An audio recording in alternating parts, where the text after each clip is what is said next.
Deepti, how are you? Absolutely great, చక్కగా ఉన్నాను. మీరు ఎలా ఉన్నారు? సూపర్. ఏంటి అనిల్ గారు అంత సైలెంట్ గా అంత కామ్ డౌన్ గా ఉన్నారు? అంటే నీ టోన్ రీసౌండ్ వస్తుంది నాకు. సో ఫస్ట్ నేను అది ఆ ఫ్రీక్వెన్సీకి ట్యూన్ అవ్వాలి కదా, అందుకని వెయిట్ చేస్తున్నా ఏ ఫ్రీక్వెన్సీలో ట్యూన్ అవుదాం. నేను ఫస్టే చెప్పాను కదా చాలా ఎక్సైటెడ్ గా ఉన్నామని చెప్పి, సో అదే టోన్ లో ఇలా మాట్లాడుతున్నా అన్నమాట. సో బేసికల్ గా సంక్రాంతి పండగ అంటే మనకి బోలెడు పిండి వంటలు గుర్తొస్తాయి కదా అనిల్ గారు. లైక్ ఫర్ ఎగ్జాంపుల్ జంతికలు, స్వీట్ పొంగల్, అరిసెలు, ఇవన్నీ మ్యాండేటరీ కదా. నీకు ఏది ఫేవరెట్? నాకు అరిసెలు అంటే ఇష్టం, కజ్జికాయలు అంటే ఇష్టం, సున్నుండలు అంటే ఇష్టం. బెల్లం సున్నుండలా పంచదార? బెల్లం సున్నుండలు. పంచదార సున్నుండలు అసలు తిన్న. బెల్లం సున్నుండలు అది మా అమ్మ చాలా బాగా చేస్తుంది, నెయ్యి వేసి నీట్గా కరెక్ట్ పోర్షన్స్లో చేస్తుంది. సో బెల్లం సున్నుండలు బాగా తింటాం.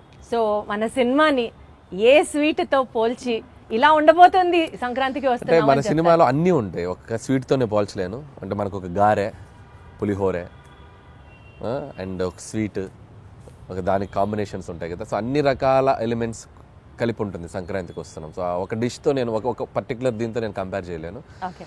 కాబట్టి షడ్రుచుల భోజనం అంటారు కదా, సో అలా అనుకోండి. అన్ని ఎలిమెంట్స్ ఫుల్ మీల్స్, షడ్రుచుల భోజనం. పర్ఫెక్ట్. సో అసలు మామూలుగా F2 cinema was fun, F3 was super fun. ఇప్పుడు సంక్రాంతికి వస్తున్నాము, would be still more better fun అని అర్థం అవుతోంది. బికాజ్ మీరు చేస్తున్న ప్రమోషన్స్ దగ్గర నుంచి చూసుకుంటూ వెళ్తే you have definitely taken comedy to a next level అన్నది అర్థమవుతుంది. కామెడీలో ఆ ఫ్రెష్నెస్ని how do you manage Anil గారు? కామెడీ ఎప్పుడు ఏంటంటే సిచ్యువేషన్స్లోంచి పుట్టుతుంది కామెడీ. ఒక్కొక్కసారి క్యారెక్టరైజేషన్ నుంచి పుడుతుంది. అంటే ఒక మనిషి బిహేవియరు, ఒక మనిషి ఎలా మాట్లాడుతున్న దాని నుంచి పట్టుకోవాలి. Most toughest job. సో అది స్క్రిప్ట్ అనుకున్నప్పుడు ఆ స్క్రిప్ట్లో కామెడీ ఎలా పండించాలి, ఎలాంటి క్యారెక్టర్స్ డిజైన్ చేయాలి, అలాంటి సిచ్యువేషన్స్ పెడితే కామెడీ ఎక్కువ వర్కౌట్ అవుతుంది అని చెప్పి అనేది ఒక చిన్న దాన్ని ఏమంటారు, ఒక ఆపరేషన్ లాంటిదే. కరెక్ట్గా అన్ని మీ ఆపరేషన్ అంత ఈజీగా ఎలా చేస్తారు అన్నది ఎవరికి అర్థం కాదు. మీకు అనిపిస్తుంది కానీ దాని వెనక మేము తలలు బదలు కొట్టుకుంటాం, మా బుర్రలు బద్దలైపోతాయి. అంటే టీంతో మాట్లాడుతూ ఉంటాం. ఒక్కోసారి పండుద్ది సీన్, ఒక్కోసారి పండదు, బాగా రాలేదు అనుకుంటే ఇంకేదో కావాలని చెప్పి ఇక జనాలను నవ్వించడానికి ఎన్ని ఎఫర్ట్స్ పెట్టాలి అన్ని ఎఫర్ట్స్ పెట్టాలి కదా. అది ప్రీ ప్రొడక్షన్లో జరుగుతుంది, స్క్రిప్ట్ రైటింగ్లో జరుగుతుంది. స్క్రిప్ట్ రైటింగ్లో ఒకటి, మళ్ళీ స్క్రిప్ట్ సినిమా ఎగ్జిక్యూషన్లో మళ్ళీ దాన్ని ఎలా మేకింగ్లోకి తీసుకురావాలి. It's like a long process. But నా వరకు నేను ఏంటంటే పర్సనల్గా బాగా ఎంజాయ్ చేస్తాను ఆ ఫేజ్ని. నాకు బేసిక్గా కామెడీ ఇష్టం కాబట్టి. అంటే మీరు ఎట్లా జనాల్లో చూసి దిస్ పర్టికులర్ క్యారెక్టర్ మనకు వర్కౌట్ అవుతుంది అని దాని మీద వర్కౌట్ చేస్తారా? 100% ఎక్కువగా అబ్జర్వేషన్ ఉంటుంది. సో మనుషుల్ని ఎక్కువగా అబ్జర్వ్ చేస్తాను. అబ్జర్వ్ చేసినప్పుడు దాంట్లో నుంచి వచ్చే బిహేవియర్స్ ఎక్కువ క్యాచ్ చేస్తాం. అవి మనం సృష్టించడానికి, అంటే ఇప్పుడు సినిమా అనేది ఒక ఇమాజినేటరీ వరల్డ్ కదా. సో మనం అన్ని పాత్రలు మనం సృష్టించాలి, ఒక ప్రపంచాన్ని క్రియేట్ చేయాలి. అది చిన్న సినిమా అవ్వండి, పెద్ద సినిమా అవ్వండి. సో ఆ క్రియేట్ చేసేటప్పుడు మన చుట్టూ ఉన్న పాత్రలు, మనం ఎక్కడో చూసిన పాత్రలు కొన్ని తగులుతూ ఉంటాయి. కామెడీకి అవి ఎక్కువ తగులుతాయి. సో అది most creative part of the day ఎప్పుడు అనిల్ గారు మీకు? మిడ్ నైట్, అర్ధరాత్ర, మధ్యాహ్నం పూట, తెల్లవారుజామున? When will it be? అంటే ఇన్ ద మార్నింగ్ అని కాదు కానీ నాకు ఎప్పుడు కూడా నాకు క్రియేటివ్ స్పేస్ అంటే నేను మ్యూజిక్తో ఎక్కువ ఉన్నప్పుడు బాగా వస్తుంది ఐడియాస్. అంటే journey, any journey is biggest నాకు క్రియేటివ్ స్పేస్. లేదు కార్లో అట్లా రాదు, కార్లో వెళ్తుండాలి, మూమెంట్ ఉండాలి. ఫ్లైట్లో ఉండొచ్చు, ట్రైన్ అవ్వచ్చు, బస్ అవ్వచ్చు. సో ఎనీ జర్నీ ఉంటే ఆ జర్నీలో నేచర్ అలా మూవ్ అవుతున్నప్పుడు ఆ సాంగ్స్ వింటున్నాను. సో అక్కడ నాకు కొద్దిగా ఐడియాస్ ఎక్కువ జనరేట్ అవుతాయి. యాక్చువల్లీ మీరు చేసే కామెడీ టైమింగ్ మూవీస్లో ఈవీవి సత్యనారాయణ గారి టైమింగ్తో, కామెడీ టైమింగ్తో చాలామంది రిలేట్ చేసుకుంటుంటారు. Because your stories will have comic content in it and also human values ఉంటాయి. ఫన్ చుట్టూరు ఆ సినిమా అంతా తిరుగుతూ ఉంటుంది.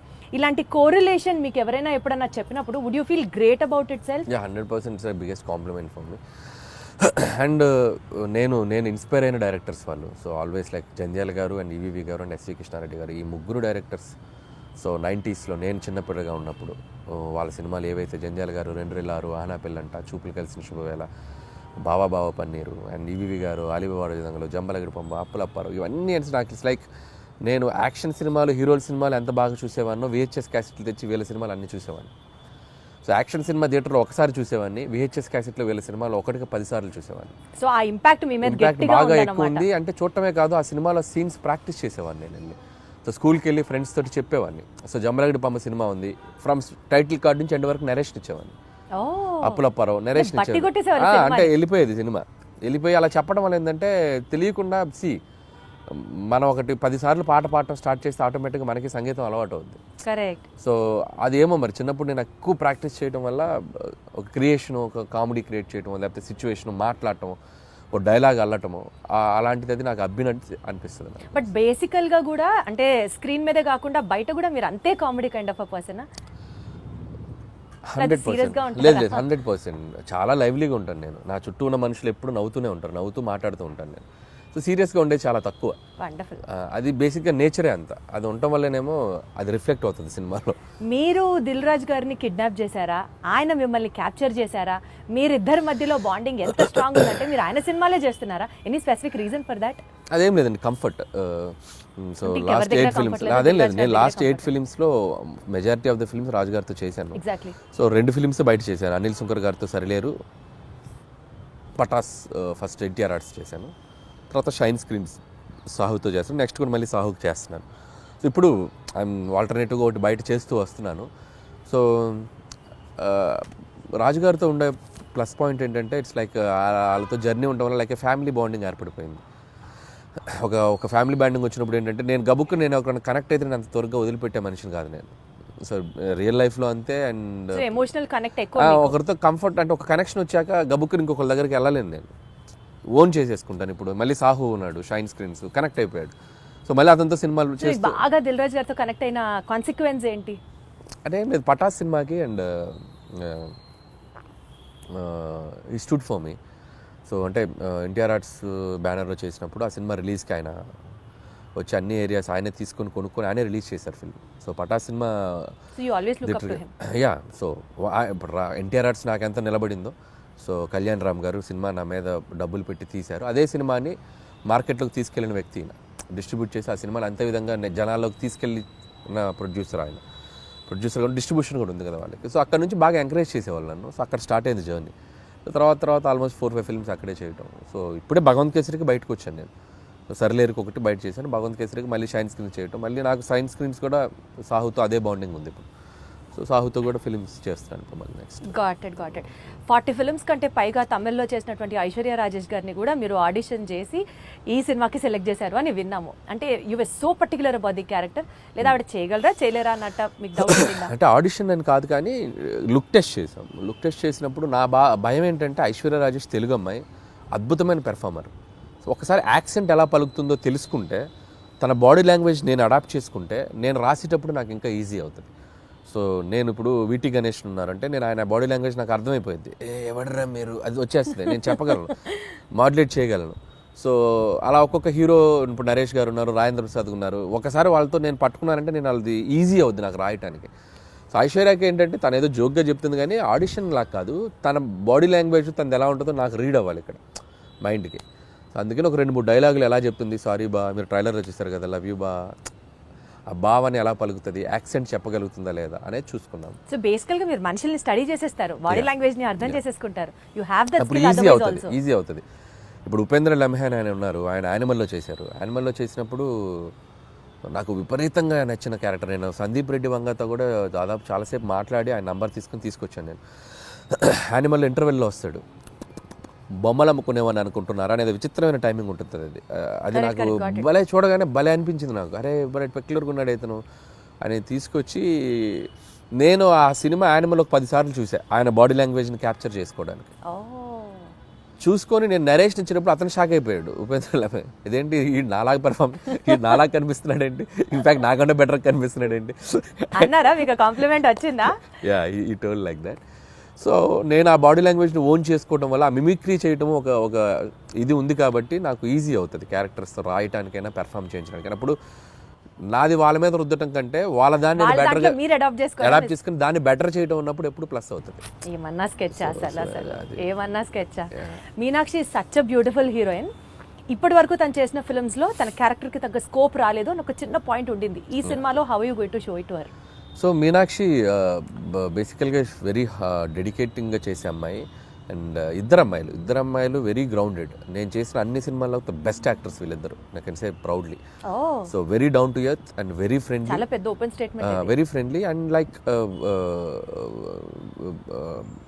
ఏ టైం చెప్పినా, ఏ సినిమాకి అంతసేపు ఉన్నారన్న, నైట్ ఎక్స్టెండ్స్ అయినా నో కంప్లైంట్స్ అట్ ఆల్. గుడ్డులా కష్టపడతారు సినిమా కోసం ఎంత దూరమైనా కష్టపడేటువంటి మెంటాలిటీ ఉన్న అమ్మాయిలు ఇద్దరు. అండ్ వెరీ జెన్యూన్ సోల్స్ అనమాట. సో అందుకని వాళ్ళకి అందుకే ఇఫ్ మీరు అన్నట్టు మీనాక్షికి లక్కీ భాస్కర్ తనకి మంచి పాత్ర పడింది, బాగా చేసింది. అండ్ ఈ సినిమాలో కూడా తనకేంటంటే ఐశ్వర్య రాజేష్ వచ్చేసి ఒక కంప్లీట్ ఇన్నోసెంట్స్, ఒక చదువు రాని ఒక పల్లెటూరు గబ్బలై ఒక వెంకటేష్ గారి వైఫ్గా ఉండి భర్తని విపరీతంగా ప్రేమించి పక్కన ఆడగాలి సోకితే చాలు ఫ్రస్ట్రేట్ అయ్యి పొసెసివ్గా ఫీల్ అయ్యే అమ్మాయి లైఫ్లో. అమ్మో భర్తకి ఒక ఎక్స్ గర్ల్ ఫ్రెండ్ ఉండటం అనేది ఒక షాకింగ్. ఆ అమ్మాయి ఎలా డీల్ చేస్తుంది అనేది ఆ అమ్మాయి క్యారెక్టర్. మీనాక్షిది వచ్చేసరికి దానికి బౌన్స్ అవ్వాలి, ఆ అమ్మాయి క్యారెక్టర్కి బౌన్స్ అవ్వాలి. సో మీనాక్షిది కూడా చాలా మంచి రోల్. అండ్ యాక్షన్ ఉంది, ఫస్ట్ ఒక 10 నిమిషాలు ఆమెకు ఒక ఫైట్ కూడా ఉంది. And police officer role. So glamour wise, cutout wise ఆ అమ్మాయిది కూడా సినిమాకి హెల్ప్ అవుతుంది ఇద్దరు. Got it. సో నిజ జీవితంలో ఉన్న సంఘటనలు తీసుకొని మీరు సినిమాల్లో అంటే the most delicate and sensitive element is what you pick up for your films అనుకుంటే నిజంగా చెప్పండి అనిల్ గారు, మీ లైఫ్లో వైఫ్ సెగ్మెంట్ కంటే ముందు గర్ల్ ఫ్రెండ్ సెగ్మెంట్ ఉందా? ఇవి చెప్తే కాపురాలు కూలిపోతాయి, చెప్పలేము. మీది కూడా లవ్ మ్యారేజ్ అనే విన్నాం. అంటే ప్రతి వాళ్ళకి ఎక్కడో ఒక చోట ఒక లవ్ స్టోరీ ఉంటుంది. అది 10th క్లాస్ నుంచి ఇంటర్లో ఉండొచ్చు, ఇంటర్ టు ఇంజనీరింగ్ ఉండొచ్చు, ఇంజనీరింగ్లో ఉండొచ్చు, లేకపోతే అది నేను అవి చెప్తే నా లైఫ్ బయోపిక్ నేను తీసుకోవాలి. మీకు తెలుసో తెలీదో మీరు బ్లష్ అవుతున్నారు. లేదు నేను చెప్పలేను. సో మా వైఫ్కి తెలుసు నాకేముందో, కాబట్టి నేను పబ్లిక్గా చెప్పలేను.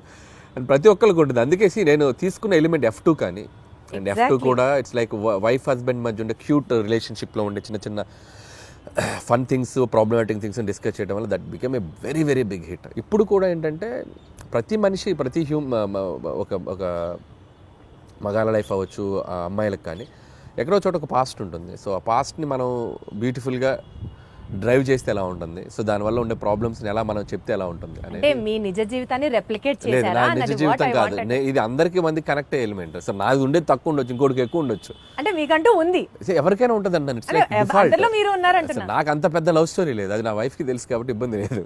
నాకు పెద్ద లవ్ స్టోరీ లేదు, అస్సలు లేదు. నాకు లవ్ స్టోరీ ఉంటే ఇప్పటికి నేను 10 లవ్ స్టోరీలు తీయాలి.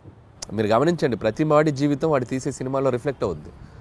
ఏ డైరెక్టర్కైనా తన పర్సనల్ లైఫ్లో జరిగిన ఇన్సిడెంట్స్ ఎక్కువగా రిఫ్లెక్ట్ అవుతాయి. నాకు మ్యారేజ్కి ఎక్కువ రిఫ్లెక్ట్ అవుతాయి, మీరు గమనించారో లేదు. నేను తీసే సినిమాలో మ్యారేజ్ ఫేజ్ ఎక్కువ ఉంటుంది, హస్బెండ్ వైఫ్ ఫేజ్ ఎక్కువ ఉంటుంది, కాబట్టి అది మెజారిటీ పార్ట్ ఉంది. నాకు లవ్ స్టోరీ ఉంటే ఈ పార్ట్ నేను అద్భుతమైన లవ్ స్టోరీ తీయాలి నేను, మీకు అర్థమైందా? సో కాబట్టి లాజికల్లీ చెప్తున్నాను నేను. సో నా లైఫ్లో కామెడీ ఎక్కువ ఉంటుంది, ఎంజాయ్మెంట్ కామెడీలో ఎక్కువ చూస్తా, సెటారిక్ ఫన్ చేయటం దీంట్లో ఎక్కువ చూస్తాను. కాబట్టి నేను తీసే సినిమాలు ఎక్కువగా ఫన్ బేస్డ్ ఉంటుంది. So I'm fun loving person. కాబట్టి వెంకటేష్ గారికి ఈ స్టోరీ చెప్పిన వెంటనే డిడ్ యూ యాక్సెప్ట్ ఇట్ అండి? అంటే ఈజీగా అనిపించిందా మీకు ఆయనకి చెప్పడం? లేదు, ప్రతి లైన్ వెంకటేష్ గారికి నాకు ఒక చిన్న ఈక్వేషన్, మా ఇద్దరికి ఒక ట్యూనింగ్ ఉంది. సో అనిల్ బాగా తీయగలరనే నమ్మకం వెంకటేష్ గారికి ఉంది. వెంకటేష్ గారు నన్ను బిలీవ్ చేస్తారో, ఆయనకి ఎలాగైనా ఒక పెద్ద హిట్ ఇవ్వాలనే ఒక కాన్ఫిడెన్స్ నాకు ఉంటుంది. బట్ ఈ ఆల్వేస్ లైక్ ఎంత ఫ్రెండ్లీగా ఉంటాడో అంతే గైడెన్స్ ఉంటుంది ఆయన నుంచి. సో ఎక్కడ కూడా స్క్రిప్ట్ ఎటువైపు వెళ్తున్నా కూడా అనిల్ అది చూసుకోమ్మా, ఇది చూసుకోమ్మా, ఇది చేయి, అది చేయి అని చెప్పి గైడెన్స్ బాగా చేస్తారు ఆయన. అలా అని వచ్చి నన్ను ఇన్సిస్ట్ చేయరు, ఇది పెట్టు అని ఇన్సిస్ట్ చేయరు. ఆ గైడెన్స్ ఎప్పుడు సీనియర్ యాక్టర్స్ బాలయ్యబాబు గారని, వెంకటేష్ గారు కానీ, సో వాళ్ళ గైడెన్స్ అనేది ఇన్ని సినిమాలు చేశారు కాబట్టి వాళ్ళు చూడని స్క్రిప్ట్స్ కాదు, వాళ్ళు చూడని బ్లాక్ బస్టర్స్ కాదు. సో అవి మనం కరెక్ట్గా ట్యాప్ చేయగలిగితే సినిమాలు ఇంకా నెక్స్ట్ లెవెల్కి వెళ్తాయి. సో ఆ గైడెన్స్ ఎప్పుడు ఉంటుంది. సీనియర్ లెవెల్ ఆఫ్ హీరోస్ ప్రస్తావన వచ్చింది కాబట్టి యాక్చువల్లీ ఇప్పుడు ఉన్న ట్రెండీ డైరెక్టర్స్లో మీరు కానీ, డైరెక్టర్ బాబీ గారు కానీ, లేకపోతే గోపిచంద్ మల్లినేని గారు కానీ, మీరందరూ ఇప్పుడు కెరియర్ పీక్లో ఉన్న డైరెక్టర్స్ అని అనుకుంటే ఒక్క తరం హీరోస్తోనే ఎందుకు చేస్తున్నారు, not with the latest and of the heroes? Because వాళ్ళందరూ పాన్ ఇండియా మూవీస్ చేస్తూ బిజీగా ఉన్నారు, మనకు ఆపర్చునిటీ ఇవ్వలేదు అని ఎప్పుడైనా రిగ్రెట్స్ లాగా అనిపించింది? ఎందుకు రిగ్రెట్? హ్యాపీగా వాళ్ళు పాన్ ఇండియా రేంజ్కి వెళ్ళి తెలుగు మార్కెట్ని పెంచి వాళ్ళు బిజీగా ఉండి ఫుల్ టాలీవుడ్ కలెక్షన్స్ అంటే చేయొచ్చు కదండి. వాళ్ళు ఇవ్వాల్సింది కాదుగా, మేము వాళ్ళని ఎగ్జైట్ అయ్యే కంటెంట్ చెప్పాలి. వైస్ వర్సా, స్టార్స్ వచ్చి మాకు ఇచ్చేది ఏంటి ఆపర్చునిటీ, మేము వెళ్ళి వాళ్ళని ఎగ్జైట్ చేయాలి. అదే అల్లపోని జరగాలంటే మేము వెళ్ళి ఎఫర్ట్స్ పెట్టి ఒక కథ, ఇప్పుడు స్కేల్ పెరిగింది, స్పాన్ పెరిగింది. సో అంత స్పాన్ స్కేల్ మేము వెళ్ళి కథలు రాయాలి. నేను ఆ కథ రాసి వెళ్తే అద్భుతం. ఇప్పుడు ఎన్టీఆర్ గారు నాకు బాగా తెలుసు. టు బీ హానెస్ట్, తారక్ గారితో నేను ఒక 2-3 సినిమాలు చేయాలని దగ్గర దాకా వెళ్ళి మెటీరియలైజ్ అవ్వలేదు. సో నేనంటే ఇష్టం ఆయనకు బాగా. వాళ్ళని ఎగ్జైట్ చేయాలి మేము వెళ్ళి. సో ఆ ఎగ్జైట్ చేసే కథలు దొరికినప్పుడు ఆబ్వియస్గా చేస్తారు. మహేష్ గారితో చేశాను నేను. సర్లే, నీకు బిగ్గెస్ట్ హిట్ కదా మహేష్ గారితో. బట్ ఇప్పుడు మళ్ళీ అలాంటి కథలు చేయలేము మహేష్ గారితో. వాళ్ళు ఏంటంటే ఇప్పుడు వాళ్ళు నెక్స్ట్ లెవెల్కి వెళ్ళిపోతున్నారు. సో మార్కెట్ పెరిగినప్పుడు, సో మల్టీ లాంగ్వేజ్, అన్ని లాంగ్వేజ్లకి సరిపడా నేషన్ వైడ్ తీయాలంటే దానికి తగ్గ కంటెంట్, దానికి తగ్గ స్కేల్, దానికి తగ్గ వరల్డ్ క్రియేట్ చేయాలి. సో అనుకుంటే చేయొచ్చు. But as of now we are comfortable this అని నేను అనుకుంటున్నాను. నేను ఈ ఫేజ్లో నాకు ఇది చాలా బాగుంది. ఖచ్చితంగా ఒక 3-4 ఏళ్ళ తర్వాత 2-3 ఏళ్ళ తర్వాత ఖచ్చితంగా అదైతే ఎప్పుడొకప్పుడు ఒక ప్లాన్ ఉంది. చేయాలిగా, అందరు హీరోలతో చేయాలిగా, ఖచ్చితంగా చేయాలి. చేస్తాం, డెఫినెట్గా చేస్తాం. మనకు అద్భుతమైన హీరోలు ఉన్నారు మార్కెట్లో. మీకున్న కామెడీ సెన్స్ ఆఫ్ టైమింగ్ కి, చిరంజీవి గారికి ఉన్న కామెడీ సెన్స్ ఆఫ్ టైమింగ్ కి మీరిద్దరూ కలిసి ఒక ప్రాజెక్ట్ చేస్తే it would be in still more next level అని అనిపిస్తున్న నేపథ్యంలో అసలు దాని గురించి ఎప్పుడైనా ట్రై చేశారా, ఆలోచన చేశారా? ఒక 2-3 సార్లు అనుకున్నాము. సో బిఫోర్ సంక్రాంతికి వస్తున్నాం కూడా మెటీరియలైజ్ అయ్యేదాకా వెళ్ళి మెటీరియలైజ్ అవ్వలేదు డ్యూ టు కొన్ని ప్రాక్టికల్ ప్రాబ్లమ్స్ వల్ల. హోప్ సో కమింగ్ సూన్ అలాంటి ఒక ఎగ్జైట్మెంట్ థింగ్ జరిగే అవకాశం ఉంది. సో అది too early to tell. So Chiranjeevi గారితో చేయాలని నాకు ఉంది. But still it is on the track అని అయితే అర్థమవుతుంది. ట్రాక్లో ఉంది, బట్ కన్ఫర్మేషన్ మనం ఇప్పుడే చెప్పలేము. ఎందుకంటే ఇన్ ద సెన్స్ అన్ని సెట్ చేసుకుని నాకు చెప్తే బాగుంటుంది. సో ముందే చెప్పడం వల్ల ఏంటంటే నేను కథ లేకుండా, కథ పూర్తిగా హీరోకి గారికి చెప్పకుండా, ఏ ఎగ్జైట్మెంట్ లేకుండా ఇది ఉంది అని నేను చెప్పలేను. ఇద్దరం ఎగ్జైట్మెంట్లో అనౌన్స్ చేసామనుకోండి, వేరే లెవెల్ కిక్ వేరు. సో అందుకని అది అంతా మెటీరియలైజ్ అయ్యాక చెప్తే బాగుంటుంది. Still we are in it's very beginning స్టేజ్లో ఉంది. సో మీరు అన్నట్టు చిరంజీవి గారితో నేను అనేది చేయాలి అనుకున్న ఇది మాత్రం ఖచ్చితంగా డెఫినెట్గా మా ఇద్దరికి ఒక ఎంటర్టైన్మెంట్, ఆయనకి ఏం చేస్తే బాగుంటుంది అనే ఐడియా నాకుంది. అలాగే చిరంజీవి గారితో ఏం చేయాలి అనేది కూడా ఒక క్లియర్ పిక్చర్ ఉంది. సో డెఫినెట్గా it will be like wonderful. మీకంటూ ఫోకస్ ఆ విజన్ ఉంది కాబట్టి డెఫినెట్లీ అది ఎగ్జిక్యూట్ అవుతుంది వెరీ సూన్. ఈ సినిమా ప్రమోషన్స్ గురించి మాట్లాడితే అంతా యూనిక్గా, చాలా డిఫరెంట్గా ప్లాన్ చేయడం వాజ్ యువర్ చాయిస్ అండి, your idea, in fact your creative part. Especially Venkatesh గారు నేను పాట పాడతాను అన్నది ఎవ్రీ ఫిలిం అంటే ఎపిక్. అది నేను ఇప్పుడు కాదు, ఎవ్రీ ఫిలిం ఆల్మోస్ట్ F3 ముందు నుంచి కూడా, సరిలేరు టైం నుంచి అని చెప్పలేను కానీ F3 దగ్గర నుంచి కూడా భగవంత్ కేసరికి కూడా కొన్ని రీల్స్ చేశాను అమ్మాయిలతోటి, శ్రీలీల కాజల్తో కూడా చేశాను. బట్ ఈ సినిమాకి ఎక్స్ట్రీమ్ చేసాం. అంటే ఈ సినిమాకి క్రియేటివ్ పార్ట్ అంతా మీదేనా ఐడియా? లేదు, టీమ్ ఉంది. I have a team. So digital team ఉన్నారు, వంశీ శేఖర్ అండ్ మనోజ్ టీం ఉన్నారు. బట్ నేను ఎక్కువ పార్టిసిపేట్ చేస్తాను. వాళ్ళు చేసిన దాంట్లో అవి ఇన్స్టెంట్గా నేను క్రియేట్ చేసుకున్నాను. వెంకీ గారు నేను అనుకున్న చేసినవి కొన్ని ఐడియాస్. వాళ్ళు ఏంటంటే నేను ఐడియాస్ చెప్పాక వాళ్ళు డెవలప్ చేస్తారు, వాళ్ళ దగ్గర ఏదంటే నేను ఇంకా బాగా డెవలప్ చేస్తాను. It's like mutual. But most of the time ఏంటంటే నేను ఎక్కువ ఇన్వాల్వ్ అయ్యి వాళ్ళని ఎంకరేజ్ చేస్తూ ఉంటాను. ఇలా చేసుకొని రండి, ఇలా అనుకోండి, ఇలా చేయండి. వాళ్ళు అంతే, అబ్బా అన్న సూపర్ అన్న, ఇది అదిరిపోయిందని ఇచ్చేద్దాం అని చెప్పి. లైక్ ఇప్పుడు కెప్టెన్ ఉంటే ఎలా ఉంటుంది టీంలో, ప్లేయర్స్కి కెప్టెన్ ఒక ఎలా ఉంటుంది, అలా కెప్టెన్గా నేను వాళ్ళని మోటివేషన్ కానీ వాళ్ళని డ్రైవ్ చేయడం కానీ బాగా చేస్తుంటాను. కాబట్టి వాళ్ళు ఇంకా ఎక్కువ బాగా కష్టపడి పని చేస్తారు. సోషల్ మీడియా మొత్తం గోదావరి గట్టు మీద సాంగ్స్ రీల్ అసలు మారం రోగిపోతుంది. That itself shows the cinema is like super success already before the release. ఈ క్రెడిట్ ఎవరికి ఇస్తారు? సో భీమ్సేన్ అండి, 100% భీమ్సేన్, రమణ గోగుల ఇద్దరికి. సో ట్యూన్ లేకపోతే ఆ సాంగ్ లేదు, రమణ గోగుల గారు పాడకపోతే ఆ రీచ్ లేదు. అసలు ఆల్ ఆఫ్ అ సడన్ ఆయన పిక్చర్ లోకి తీసుకొచ్చారు. All of a sudden it became a blast. All of sudden కాదు, ఇట్స్ లైక్ ప్లాన్డ్. ఒక మంచి వాయిస్తో వెళ్ళాలని మేము వెయిట్ చేసాం. ట్యూన్ ఎప్పుడో జూన్లోనే కంపోజ్ అయింది ట్యూన్. సో దాన్ని మేము ఓపిక్గా వెయిట్ చేసి ఎవరితో పాడిస్తే బాగుంటుంది అనుకొని ఫైనల్గా రమణ గోల్ గారు అయితే బాగుండని చెప్పడం. అక్కడి నుంచి బీమ్స్ రమణ గోల్ గారికి టచ్లోకి వెళ్ళి ఆయన ఒప్పుకోవడం. సో బేసిక్గా ట్యూన్ అద్భుతంగా ఉండడంతో రమణ గోల్ గారు కూడా ఈజీగా యాక్సెప్ట్ చేశారు. సో వచ్చాక ఆయన పాడి, ఆయన చమక్కులు కొన్ని యాడ్ చేసి ఇలాంటి చమక్స్ ఉంటాయి ఆయనవి ఉండటం. ఇట్స్ లైక్ టీమ్ వర్క్, అందరూ అద్భుతంగా. So regular set of questionnaire కాకుండా ఒక చిన్న ర్యాపిడ్ ఫైర్ చేద్దాము. ఫాస్ట్గా టక్కన ఆన్సర్ రావాలి మీరు. Okay, because that it self is rapid fire. హీరోగా చేస్తారా, విలన్గా చేస్తారా? మీకు ఆపర్చునిటీ ఉంటే. విలన్గా చేస్తారు. Who is your favourite villain? నా ఫేవరెట్ విలన్ రఘువరన్. ఆ వాయిస్ ని మిమిక్ చేయగలరా మీరు? ఒక్కసారి. శివ శివ శివ శివ వాడేమన్నా దేవుడా, 2 లారీల జనాన్ని తీసుకెళ్ళి చంపేయండి. వేరే లెవెల్ అని గారు మీరు. ఏదో గుర్తుంది అప్పుడు. మీ ఫేవరెట్ పంచ్ లైన్ మీ సినిమాల్లోది, సీక్రెట్ గా మీరు రియల్ లైఫ్ లో మీరు వాడుకునేది ఏంటి? డైలాగా? Favourite punch line. మీకంటూ పంచ్ లైన్స్ తెగుంటాయి కదా మీ సినిమాలో. పంచ్ డైలాగులు అంటే నా సినిమాలో నాకు అంతేగానే ఫేమస్ కదా, అదే వాడుతుండేవాడు. అంతేగా అదే వస్తుంది. అంటే మీ రియల్ లైఫ్ లో కూడా మీకు అదే వస్తుంది. జనరల్ కాన్వర్సేషన్స్ లో ఎవరైనా ఏదైనా చెప్పినా అంతేగా అంటూ ఉంటాం. ఓహో, అది మీ ఊతపదం అయిపోయింది. వండర్ఫుల్. అయితే సో అసలు ఇంత కామెడీ సినిమాలు తీసే మీరు లైఫ్ లో ఎప్పుడన్నా ఫుల్ ట్రాజడీ, ఎమోషనల్, కళ్ళమ్మటి నీళ్ళు వచ్చే సినిమా ఎప్పుడన్నా తీస్తారా? తీయలేను. అంత ఆలోచించారేంటంటే? అంటే తీద్దామా అని అక్కడ దాకా వెళ్ళా, తీయలేని అనిపించింది, మళ్ళీ వచ్చా తీయలేనని చెప్పా. మీరు మీ సినిమాల్లో ఏదన్నా ఒక రోల్ యాక్ట్ చేయాలి అని అనుకుంటే మీకు మీరు ఏ రోల్ డైరెక్ట్ చేసుకుంటారు? నా సినిమాలో రోలా హా. నాకు ఏమన్నా అన్ని చూసారా నేను అడిగిన క్వశ్చన్ అనిల్ అదే గారు అర్థం వాళ్ళు అన్ని సినిమాల్లో అన్ని క్యారెక్టర్స్ బాగానే ఉంటాయి.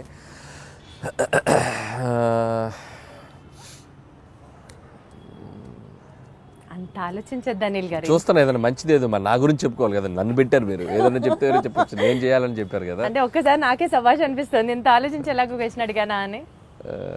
నాకు F2లో ఏదైనా ఉన్నాయా?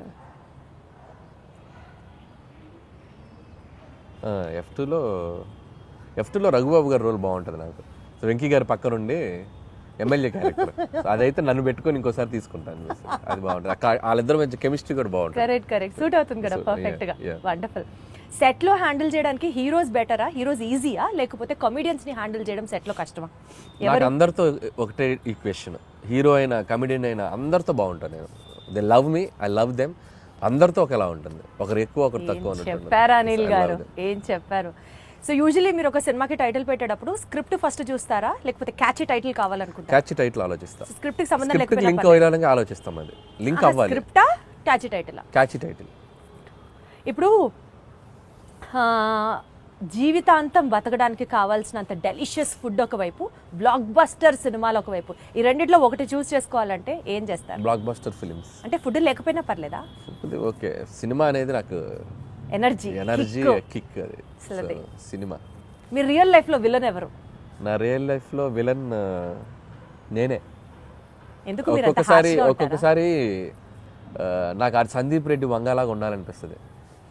నాకు రియల్ లైఫ్లో అతనిలాగా బోల్డ్గా ఎవరైనా ఏదైనా కౌంటర్ చేస్తే అవతల వాళ్ళు క్వశ్చన్ అడిగే వాళ్ళు కూడా వణికేలా మాట్లాడతాడు. So that is the character. I love him. అలా ఉండాలనిపిస్తుంది. అప్పుడు నాకు వెళ్ళాలి, నాకు రాదు అలా ఉండటం. అందుకని ఇప్పుడు సందీప్ని ఎవరైనా కమెంట్ చేస్తారు, సందీప్ని ఎవరైనా కమెంట్ చేశారనుకో భయపడిపోతారు, కమెంట్ చేయలేరు సందీప్ని. ఎందుకంటే అంతకంటే కౌంటర్ సెటైరో కౌంటర్ వేస్తాడు ఆయన. సో అది మనకు రాదు. అందుకని అనిపిస్తుంది ఒక్కోసారి, బా నీకు నువ్వే వెళ్ళను రా, నువ్వు అలా ఉండలేవు అనిపిస్తుంది. సో డెఫినెట్లీ ఈ ఫీలింగ్తో మీరు తర్వాత అలాంటి క్యారెక్టర్ని ఇంవైబ్ చేసుకుంటారేమో అనిపిస్తుంది. చూద్దాం, బట్ నా వల్ల కాదు. బేసిక్గా నా నేచర్, నేను అలా ఉండలేను. ఇప్పుడు మీకు ఒక సూపర్ పవర్ ఉందనుకోండి, మీ గురించి గాసిప్ చేసుకునే వాళ్ళ దగ్గరికి వెళ్ళి వినాలనిపిస్తుందా మీకు? లేకపోతే పాస్ట్లోకి వెళ్ళి ఏదైనా ఒక సీన్ని రీమేక్ చేసి బెటర్ చేయాలి అని అంటే వుడ్ యూ డూ దాట్? ఈ రెండిట్లో ఏం చేస్తారు? గాసిపింగ్ వినాలనిపిస్తుంది నాకు.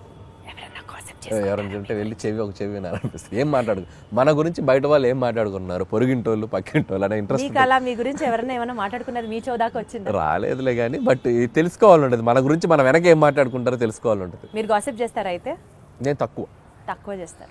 గాసిపింగ్ చేయని మనుషులు ఎవరు ఉండరు. ఎందుకంటే హ్యూమన్ బీయింగ్ కి ఫస్ట్ మాట్లాడుకునేదే గాసిపింగ్. అదేంటి ఇదేంటి అనే మాట్లాడుకుంటాం మనం, లేకపోతే కాన్వర్జేషన్స్ ఎక్కడ జరుగుతాయి? ఏదో ఒక థర్డ్ పర్సన్ డిస్కషన్ జరగాలి కదా. సో కామెడీ సినిమాలు తీయడం చాలా ఈజీ కదా అని చెప్పి ఒక వర్స్ట్ అడ్వైజ్ మీకు ఎవరైనా ఎప్పుడన్నా ఏమైనా ఇచ్చారా? ఇస్తే ఏంటి, ఎవరు? ఒకటి తీరా బాబు అంట.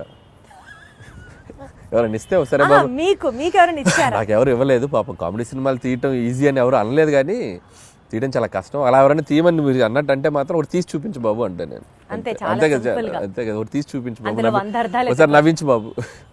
నవ్వించడం చాలా కష్టం అండి. And you are an expertise in it చెప్పాలి అని అంటే.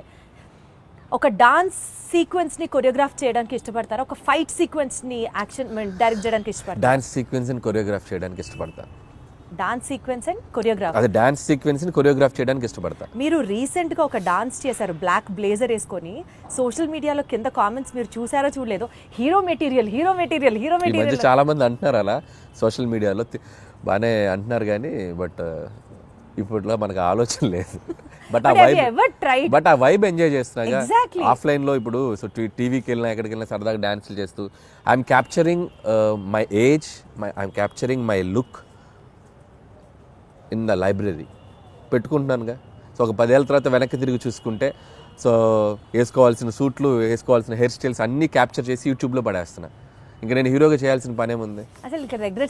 లేదు కదా. ఆ ఫీలింగ్ కూడా లేకుండా నాకు నేను ఇలా కనిపించామరా మనం బాగానే ఉన్నాం కదా అనిపించుకోవడానికి అన్ని వేషాలు వేసేసాం. ఇంకేంటి, అట్లా కాదు, జెన్యున్ గానే జనాలు నిజంగా అంటున్నారు hero material it's material not my cup of tea. Because you also dance so good అండి. అదే అంటే దానికి హీరో అవ్వాల్సిన పనేం లేదు. సో ఏదైనా మంచి ఫ్యూచర్లో ఆఫ్టర్ 6-7 years ఏదైనా క్యారెక్టర్ ఆర్టిస్ట్కి యాక్టర్గా చేయాలని ఉంది నాకు. హీరో అనేది ఇట్స్ లైక్ సో చేస్తారన్నమాట. యాక్టింగ్ చేస్తాను చాలాసార్లు చెప్పాను. I become an actor but not like a hero. Hero అని it's like a big responsibility. So చాలామంది ప్రొడ్యూసర్స్ అందరి అంటే ఒక మార్కెట్ని నువ్వు నిలబెట్టాల్సిన బాధ్యత ఉంటుంది హీరో మీద. అంత బాధ్యత నేను పెట్టుకోను. It's like too heavy for me. Actor అనుకోండి, పెయిడ్ హాలిడే వెళ్ళిపోయి క్యారవాన్లో కూర్చొని సరదాగా ఆ రోజు ఎంజాయ్ చేసి వచ్చేయచ్చు. మన మీద ఏం బరువు బాధ్యతలు ఉండవు కదా, అంతే కదా. సో మీ ఫేవరెట్ కో స్టార్ ఎవరు? నా ఫేవరెట్ కో స్టార్ అంటే నేను యాక్టర్ని అయితే కో స్టార్ అని చెప్పగలను. నా ఉద్దేశం ఏంటంటే అంటే పనిచేసిన వాళ్ళలో వెంకటేష్ గారు యాజ్ ఆఫ్ నౌ. ఇప్పుడు ఈ సినిమాకి ఇప్పుడు బాలకృష్ణ గారితో పనిచేసినప్పుడు బాలకృష్ణ గారు. సచ్ ఎ డిప్లొమాటిక్ ఆన్సర్ ఇది. నేను అలాగే పనిచేస్తాను, టు బి హానెస్ట్ అలాగే పనిచేస్తాను. నేను పనిచేసి బట్ వన్ ఫేవరెట్ అన్నట్టుంటారు కదా, ఆల్ టైమ్ ఫేవరెట్ అన్నట్టుంటారు కదా. ఆల్ టైమ్ ఫేవరెట్ అంటే నాకు ప్రతి యాక్టర్తోనూ all best moments I have. Even Ravi Teja గారితో అలాగే బెస్ట్ మూమెంట్స్, కళ్యాణ్ రామ్ గారి దగ్గర నుంచి. నేను డిప్లొమాటిక్ అని చెప్పట్లేదు. ఎవ్రీ వన్ ఇప్పటికీ నాతో అంతే ఫ్రెండ్లీ వైబ్లో ఉంటారు. సో ఎవరిని నేను సైడ్ చేయలేను. Got it. ఆల్ స్టార్స్ నాతో పనిచేసిన, ఈవెన్ మహేష్ బాబు గారు స్టిల్ ఆయన ఒక 20-25 minutes మాట్లాడుకుంటాం ఫోన్లో. ఎప్పుడు కాల్ చేసిన, ఆయన ఎప్పుడు ఫ్రీ ఉన్నప్పుడు కాల్ చేసిన అదే వైబ్ ఉంటుంది. సో నేను వెంకటేష్ గారిని కలిసినప్పుడు అదే, బాలయ్య బాబు గారు ఇప్పుడు ఏదన్నా కూడా ఫోన్లో మాట్లాడతారు. సో పాయింట్ ఏంటంటే అల్టిమేట్ గా everybody loves you so much. Everybody loves you at same amount of love వస్తుంది నాకు. సో నేను అంతే ఇస్తున్నాను, నాకు అంతే వస్తుంది. కాబట్టి నేను ఎవరిని తక్కువ చేయలేను. సపోజ్ మీరు ఒక డెజర్టెడ్ ఐలాండ్ లో ఉన్నారు, రొమాంటిక్ స్టోరీ రాస్తారా, కామెడీ స్టోరీ రాస్తారా? డెజర్టెడ్ ఐలాండ్ లో ఎవ్వరు లేరు, ప్రశాంత్